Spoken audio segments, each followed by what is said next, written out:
You need to get to work.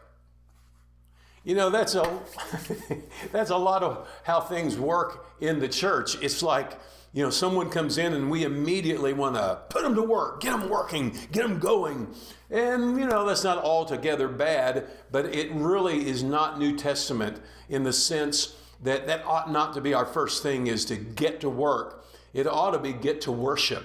Rather than telling people, you need to get to work, we need to tell them, you need to get to worship.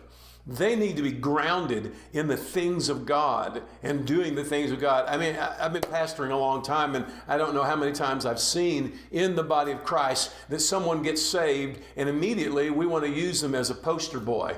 I remember when this guy, he was a notorious pornographer and peddler of smut, and he had a great magazine that he, you know, rivaled Penthouse, and he supposedly got saved, and so immediately they kind of put him up as a poster boy, that he's the new Christian trophy that we've got. And what happened to him, he didn't last very long at all, because he wasn't, no one came and really came alongside him to bring him along. He just prayed the prayer. Now, Jesus gives an example of this. There's a girl named Martha, and she is sitting at the feet of Jesus. I may be getting that backwards. Just a second. Martha was busy. She was going and working and doing and going and working. And Jesus was teaching. And there was a girl, her sister named Mary, was sitting at his feet and hearing him teach.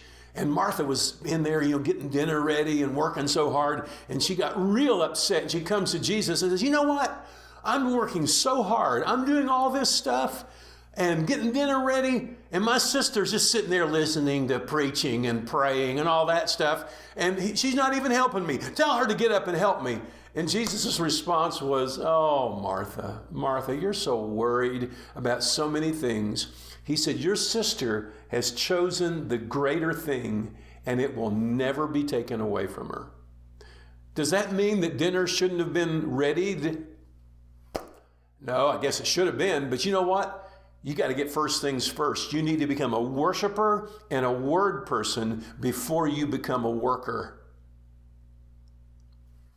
Hey, don't forget, we have a marriage conference coming up March 25th and 26th.